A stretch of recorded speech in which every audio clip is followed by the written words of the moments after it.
Diablo 4 just had one of the craziest bugs happen. We also got a ton of feedback on both the live stream and Season 1 content. We have some new information around the Malignant Hearts that weren't showcased during the live stream, as well as some new aspects that are going to be making it for Season 1. We got a bunch of in-depth questions that were answered as well on Twitter, and a few concerns going into Season 1. We got a lot to talk about. What's up, World Streamer? Back in another video and checking out all things Diablo 4. Okay, so first up, let's just jump into the major bug that happened last night that's been getting a ton of either backlash or hype around this. Essentially, when they enabled the Hell Tides to drop uniques, the drop rate for those uniques became incredibly high. And so what type of uniques am I talking about? I'm talking about the Shaco, which is the Harley Quinn crest, as well as the Grandfather and a few other uniques that have been definitely sought after, especially since the beginning of the game. However, we had a ton of drops, and there was like, I guess, 20 plus people that posted in the Discord. There's a bunch of screenshots here on the Reddit. So yeah, a ton of people were getting these drops, especially ones that didn't have any uniques in a certain category, like the helmet, which is the Harley Quinn crest. A lot of Sorks were getting it, and I think even Druids don't have a unique there. So essentially they were having a higher chance of that unique dropping and then getting that drop rate, and yeah. But that was immediately essentially patched. I believe there was only one Helltide, maybe two, that people were able to figure this out in.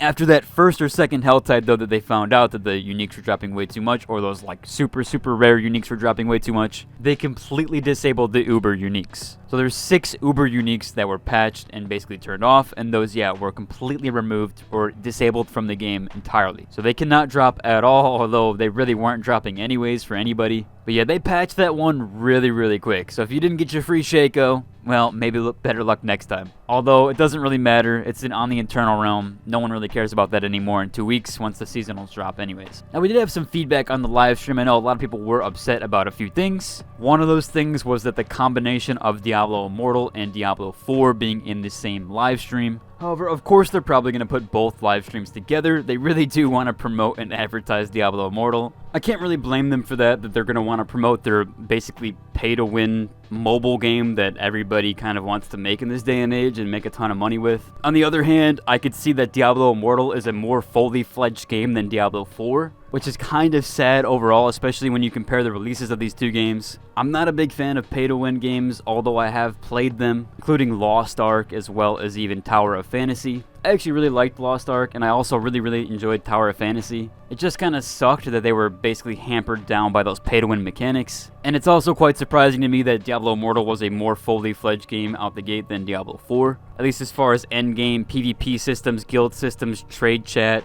Even trading was better in Diablo Immortal. All in all, I don't really blame them for wanting to promote it and push it on the stream. I just wish that they would take the financials that they earned from Diablo Immortal and also put it into Diablo 4. Although I think we all know that that's not going to happen. Now, we also did have those new details on the live stream, as well as some people getting some screenshots out. We had the 2 Malignant Hearts that were found during the dev live stream, and one was really kind of hard to get a visual of, but we actually do have the visual here. It's kind of grayed out, or at least in transparency. So the first one we have here is Cage of the Heart of the Malignant Pack. Vicious attacks gain 22%. Core and basic skills have a 17% chance to fully restore your primary resource. Every 19 seconds you gain a barrier, absorbing 88 damage. This is level 2 and only 267 item power. That's pretty low. These numbers will definitely scale a lot higher at the higher levels. The second one we have here we can barely make out, but it looks like Caged Heart of the 4 used Rage. And barely being able to make this out, after spending 68 Fury within 2 seconds, your next non-basic skill, critical strike chance, is increased by 34%, and this is a Barbarian one only. We can also see here that these require level 20 at least to use. You won't be able to use them anytime before then, or probably won't even be able to get a drop before then. We also had some legendary aspects that were kind of either quote-unquote leaked or showcased during the live stream, and these were 2 new Barbarian and Druid aspects. For the Druid, we have the Poison Creeper active, also cast Landslide in a circle around you. Earth skills deal 10% damage to poison enemies. And for the Barbarian legendary aspect, we have Charge, calls for 4 Ancients who also charge, dealing 50% of normal damage. Definitely some decent modifiers there, and pretty cool to have those. There's also a new Prime Gaming offer, so if you wanted to get some more in-game cosmetics or pay for some in-game cosmetics, although this one is technically included for free with Prime, but Prime isn't free, so it's not really free. But yeah, there's a new kind of mount and armor bundle. and that is the Brackish Fetch Mount and Armor bundle. Now, this does include the Scales Mount Armor, as well as the Sea Vessel Mount Trophy and the Mariner Will Mount Trophy as well. The 2 mount trophies and some armor for your horse. Going into those commonly asked questions, or at least some questions that were kind of very confusing during the live stream, we had a question here from Big Bob who asked, since I play hardcore, what happens to all my progress made with altars and maps if my tune doesn't make it before the 18th? And Joseph Piepor responded here, you won't get credit if you can't log into the character after the patch drops. Take special cares in the days ahead. So essentially, a lot of these hardcore players are basically being asked not to play the game until the 18th, although not really being asked to not play, but that's kind of the case here unless they want to take the risk of losing their hardcore character and then not having any of that progress transferred over. Now, we had another question here about the gem tab stuff and why it's taking so long, essentially. Rod Ferguson did reply here saying, we've covered that on the last stream. We're working to have them become part of the materials list instead of taking up inventory or stash space, which doesn't really give us a highlight on when we might see that, although they did say for Season 2. Hoping that that comes a little bit sooner, especially since it's a quality of life update, but it is kind of a major rework. We had another question here from Vacant Gosling, who said, can you clear something up? During the live stream, you said the Battle Pass and Journey only exist in the seasonal realm, but then said a few minutes later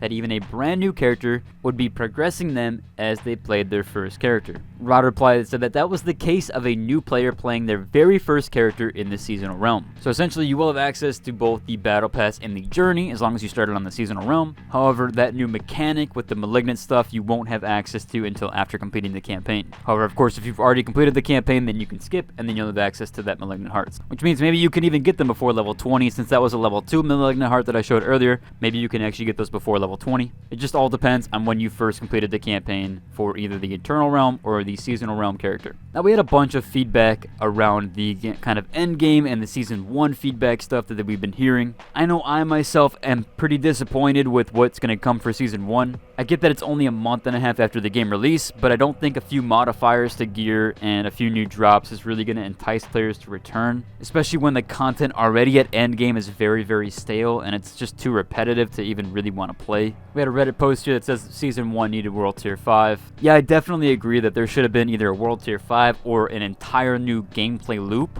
I would actually much prefer that over just some gem modifiers and making my character stronger. I don't really care to make my character stronger. I care about the content that I'm using my character to grind with. And if that content isn't fun to do, then why am I getting the gear in the first place? There's been several posts that I covered yesterday, and there's also more posts even about it today, including this one. I like the Season 1 content, but are we going to be done with our character at level 80? Which, yeah, pretty much we're going to be done with our character at level 80 unless there's anything new to grind besides Nightmare Dungeons and taking down either the new Uber Lilith or the new Uber Boss, whatever it may be. It's a bit disappointing, and I might see myself taking a break until Season 2. Or if I do play Season 1, it's mostly just for YouTube stuff so I can cover the content for you guys and be at least up to par with the information. But that does about cover for today's video. If you like it, and subscribe, and it's the next one. Deuces.